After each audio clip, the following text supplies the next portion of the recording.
अस्सलाम वालेकुम व्यूवर्स। आज जो वीडियो हम बनाने जा रहे हैं इसमें हमारा टॉपिक ऑफ डिस्कशन जो है वो है IAS 16 property plant and equipment.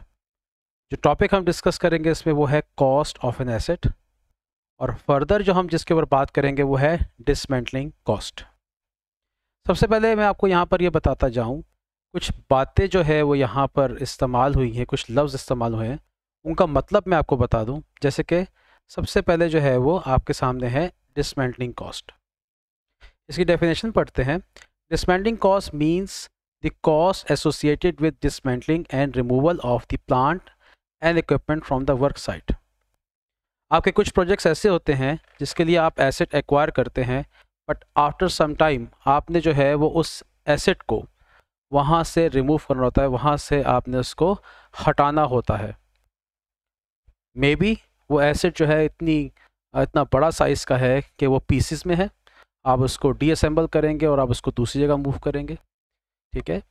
और हो सकता है कि आप उसको एक ही को में मूव कर दें, depends upon the nature of the asset. दूसरी बात जो है वो है आपके पास प्रेजेंट वैल्यू। प्रेजेंट वैल्यू का मतलब क्या है कि the present value refers to today's value of the future total cash flow. देखिए, फ्यूचर टोटल कैश फ्लो का मतलब ये है कि आपका मुस्तकबिल में आने वाले वक्त में कोई कैश आउटफ्लो होना है। अब उसकी आज की डेट में क्या वैल्यू है वो उसकी प्रेजेंट वैल्यू कहलाती है। और आप सब लोगों को पता है कि प्रेजेंट वैल्यू को फाइंड करने के लिए हम डिस्काउंट फैक्टर का इस्तेमाल करते हैं। अगली बात, आपको पता है कि जो एसेट की कॉस्ट है उसमें डिफरेंट एक्सपेंसेस को जो है वो इंक्लूड किया जाता है। तो थोड़ा सा पढ़ते हैं क्या लिखा हुआ है। The initial estimate of the cost of dismantling and removing the item and restoring the site on which it is located. Estimate आपने करना है कि कितनी कॉस्ट आपकी इंकर होगी उस एसेट को वहाँ से डीअसेंबल डिसमेंटल करने के लिए और वहाँ से उसको हटाने के लिए, और उस साइट को बिल्कुल वैसा बना देने के लिए जैसे वो उस टाइम पे थी, जैसे यहाँ पर कोई एसेट इंस्टॉल ही नहीं हुआ। ये जो आपकी कॉस्ट है इसका आपने बेस्ट एस्टिमेट करना है, और आपने जो है वो करना ये है कि उसको आपने रिकॉर्ड करना है। किस तरीके से पढ़ते हैं, this is a component of the cost. इस इनिशियल एस्टिमेट को हमने एसेट की कॉस्ट का कंपोनेंट बनाना है। और हम यहाँ पर कौन से स्टैंडर्ड की गाइडलाइन इस्तेमाल करें, हम IAS 16 को डील कर रहे हैं, लेकिन ये गाइडलाइन कहाँ से आ रही है, ये IAS 37 provisions contingent liabilities and contingent asset की तरफ से आ रही है। In accordance with the principles of IAS 37 the amount to be capitalize. आपको पता है कैपिटलाइज का मतलब क्या होता है, कि किसी भी एक्सपेंस को एसेट की कॉस्ट का हिस्सा बनाना।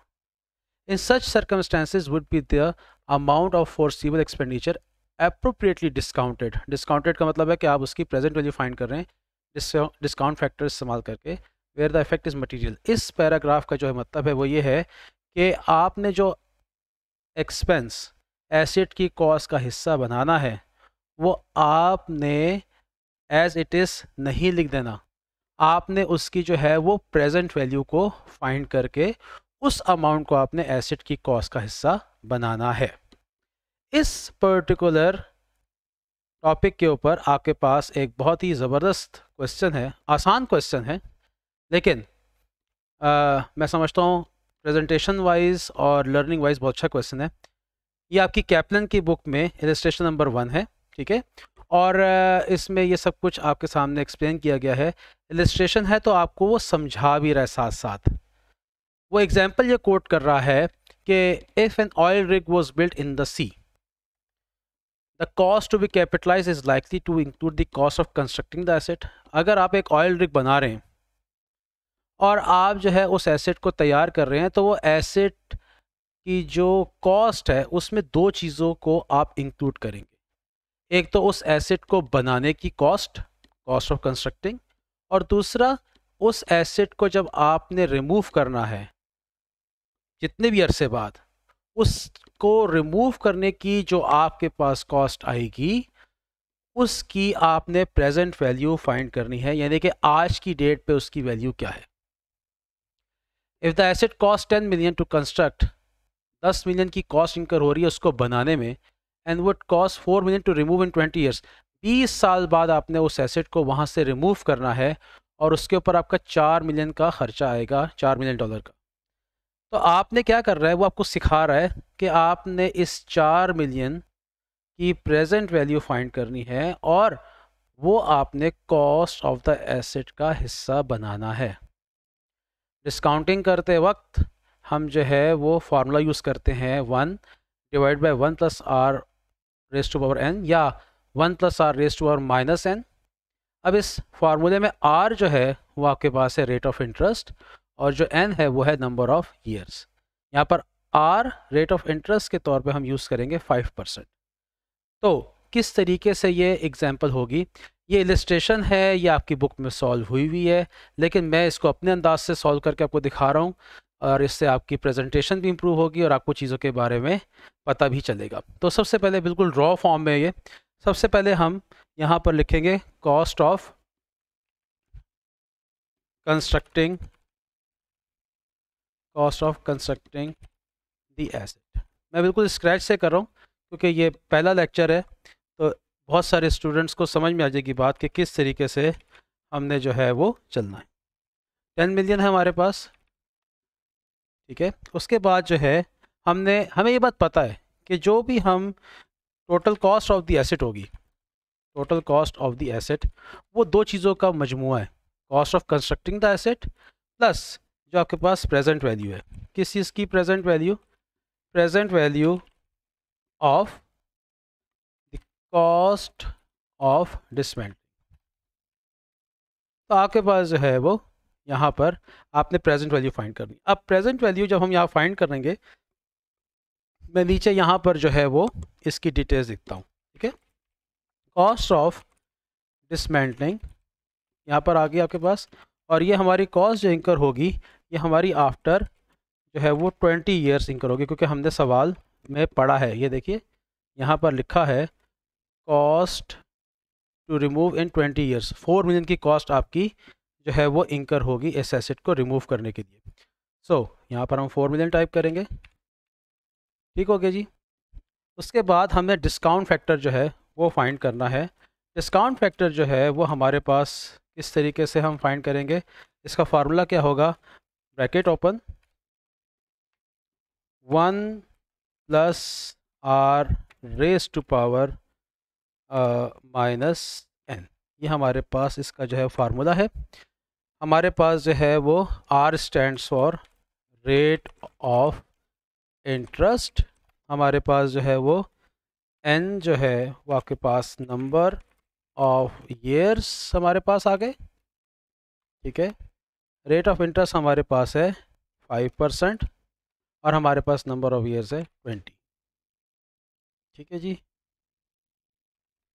अब देखिए आपके पास जो है ये मैंने कुछ फार्मूलाज लगाए हैं, इसलिए आपको यहाँ पर ये दो वैल्यूज़ और ये दो वैल्यूज़ नज़र आ रही होंगी, तो डोंट वरी अबाउट दैट, ठीक है। अब हम जो है वो इस ट्रांजैक्शन को डिस्काउंट फैक्टर फाइंड करते हैं। तो डिस्काउंट फैक्टर फाइंड करने के लिए हमें जो है वो क्या करना पड़ेगा, हमें यहाँ पर जो है वो फार्मूले का इस्तेमाल जो है वो करना पड़ेगा। Is equal to bracket open 1.05, ठीक है, bracket close raise to power minus 20। हमारे पास जो है वो ये आपके पास डिस्काउंट फैक्टर आ गया। हमने प्रेजेंट वैल्यू फाइंड करने के लिए यूज़ किया इज़ इक्वल टू, हमारे पास 4 मिलियन की कॉस्ट है जो 20 साल बाद इंकर होगी, इसको जो है वो हम मल्टीप्लाई करेंगे डिस्काउंट फैक्टर से। तो हमारे पास आंसर आ गया 1507557। हमने इसको राउंड ऑफ कर लिया तो ये 558 बन गया। अब मैं यहाँ पर कुछ एडिशनल चीज़ें आपको सिखा रहा हूँ। You are not suppose to perform the entry the exam, लेकिन मैं एंट्री आपको, आप सीख रहे हैं, मैं सिखा रहा हूँ, इसलिए मैं आपको इसकी एंट्री करके भी दिखा रहा हूँ ताकि आपको जो है वो चीज़ों के बारे में पता लगे और आप भूले ना कोई ट्रीटमेंट। अगर आपके कॉन्सेप्ट्स अच्छे बन गए तो आपको जो है वो कोई चीज़ भूलेगी नहीं, आपको याद रहेगी, ठीक है। सो डिसमेंटलिंग कॉस्ट जो है हम उसको क्रेडिट कर देंगे, ठीक है, क्योंकि हम प्रोविजंस को जब रिकॉर्ड करते हैं तो हम उसको क्रेडिट करते हैं। सो एसेट आपका डेबिट हो रहा है टोटल अमाउंट से, इसमें आपके पास वो जो आपने कैश पे किया था 10 मिलियन का वो प्लस जो present value of cost of dismantling है वो दोनों इसमें ऐड हो रही हैं, कैश आपका क्रेडिट हो रहा है 10 मिलियन से, डिसमेंटलिंग कॉस्ट आपकी जो है जो प्रेजेंट वैल्यू आई थी कॉस्ट ऑफ डिसमेंटलिंग की, उससे आपका ये क्रेडिट हो रहा है। अब हमने यहाँ पर क्या क्या वर्किंग्स परफॉर्म करनी है और मज़ीद हम सबसे पहले जो है वो एसेट को डेप्रिशिएट करेंगे। डेप्रिसिएशन एक्सपेंस जो है वो डेबिट हो जाएगा और एक्यूमुलेटेड डेप्रिसिएशन जो है वो हमारे पास जो है वो क्रेडिट हो जाएगी। हमने कैसे फाइंड की है, ये आंसर कैसे आया है, मैं आपको इसकी वर्किंग करके दिखाता हूँ। 11507 जो हमारे पास ये है 00507 558 डिवाइडेड बाय, जिसको समझ नहीं आ रही बात उसके लिए मैं करके दिखा रहा हूँ, ये डिवाइडेड बाय 20 ईयर्स। वैसे तो मैंने यहाँ पर फार्मूला लगाया हुआ है, देखें अगर आपको यहाँ नजर आ E6 डिवाइड बाई E11, ये आपको इम्तिहान में ऐसे ही काम करना है, ठीक है। लेकिन अगेन अगर आप MCQ कर रहे हैं, you are not suppose to use the excel, आप पेपर और पेन के ऊपर जो है वो काम करेंगे, ठीक है। उसके बाद अनवाइंडिंग करनी है, क्योंकि देखिए आज इस 4 मिलियन की आज की डेट में वैल्यू 1507558 है, लेकिन at the end of 20 years ये 4 मिलियन तक ग्रो होगी। So we have to do the unwinding as well. और अनवाइंडिंग की जो है तरीकाकार क्या है और इसकी एंट्री क्या है वो मैं आपको बताता हूँ। आप फाइनेंस कॉस्ट को जो है वो डेबिट करेंगे, ठीक है। आपकी जो लाइबिलिटी है, आपकी जो प्रोविज़न है वो ग्रो करेगी। देखिए 4 मिलियन आपने 20 साल बाद पे करना है, उसकी आज की डेट में वैल्यू है 1507558, लेकिन ये 20 साल बाद इसने 4 मिलियन बनना, तो ये कैसे बनेगी, आप हर साल eight the end of each year इस लाइबिलिटी को मल्टीप्लाई करेंगे रेट ऑफ इंटरेस्ट के साथ। मैं अभी आपको करके दिखाता हूँ। आपने पहले एंट्री कर लें, फाइनेंस कॉस्ट डेबिट और डिसमेंटलिंग जो आपकी कॉस्ट है ये क्रेडिट हो जाएगी। अब देखिए क्योंकि हमारा पहला साल एंड हो रहा है, तो मैं ये फिगर एक मिनट यहाँ से कॉपी कर लेता हूँ।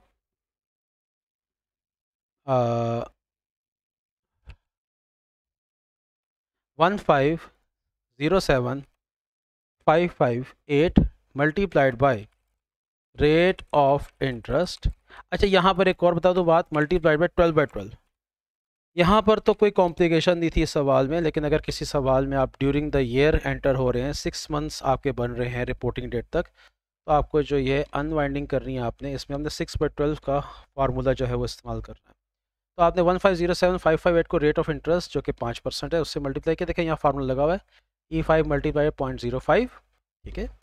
उसके बाद जो है आपने इसके एक्सट्रैक्ट्स जो है वो बनाने हैं, ठीक हो गया। अब इसके एक्सट्रैक्ट्स कैसे बनेंगे उसको हम देखते हैं। What is 1507558, that is your dismantling cost, ठीक है। कॉस्ट ऑफ डिसमेंटलिंग है आपकी ये, ठीक है, नॉट आफ्टर 20 ईयर्स, ये आपकी कॉस्ट ऑफ डिसमेंटलिंग की प्रेजेंट वैल्यू है, और ये आपकी जो है वो अनवाइंडिंग है, ठीक है। ये जो आपने हर साल के एंड के ऊपर at the end of each year आपने जो इसको मल्टीप्लाई किया, तो ये आपके पास होगी अनवाइंडिंग, ठीक है जी। अगर टाइपिंग करते कोई स्पेलिंग मिस्टेक जो है तो मार्जत उसके लिए पहले से ही, ठीक है, क्योंकि गलती हो जाती है टाइपिंग करते वक्त। टोटल अमाउंट जो हमारे पास हो गई वो होगी 1582936, ये इनिशियल था, और इसमें ये हमने अनवाइंडिंग जो की थी वो मैंने इसमें जो है वो ऐड कर दिया, ठीक हो गया। एट ए ग्लैंस अगर आपको मैं दिखाऊंगा eight the end of the day आपको क्वेश्चन। उसके बाद अब आपने यहाँ पर ऑयल रिग को, ये आपका एसेट है, आप इसको एट कॉस्ट रिकग्नाइज कर दें, यहाँ पर लिंक करेंगे इज इक्वल टू 11507,558, यहाँ पर आप इसको लेस करेंगे एक्यूमुलेटेड डेप्रिसिएशन को, यहाँ पर इज इक्वल टू माइनस कर दें 575, लिंक कर दीजिए डेप्रिसिएशन को, फार्मूला लगाएं इज इक्वल टू 11507,558 प्लस जो आपके पास डेप्रिसिएशन 10932,180।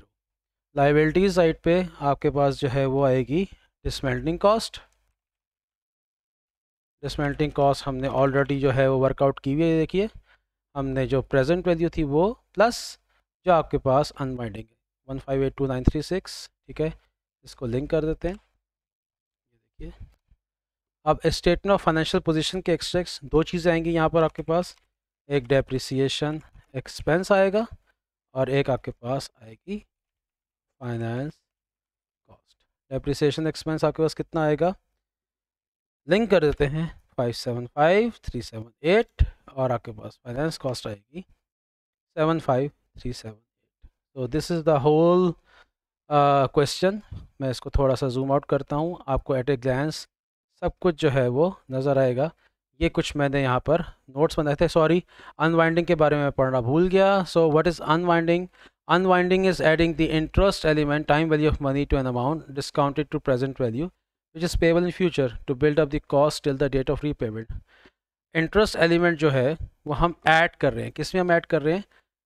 जो आपने प्रेजेंट वैल्यू फाइंड की है उसमें, ठीक है, क्योंकि आपने 4 मिलियन पे करना है 20 साल बाद, ताकि आपकी वो जो अमाउंट है 1507 वो ग्रो होके 4 मिलियन बन जाए।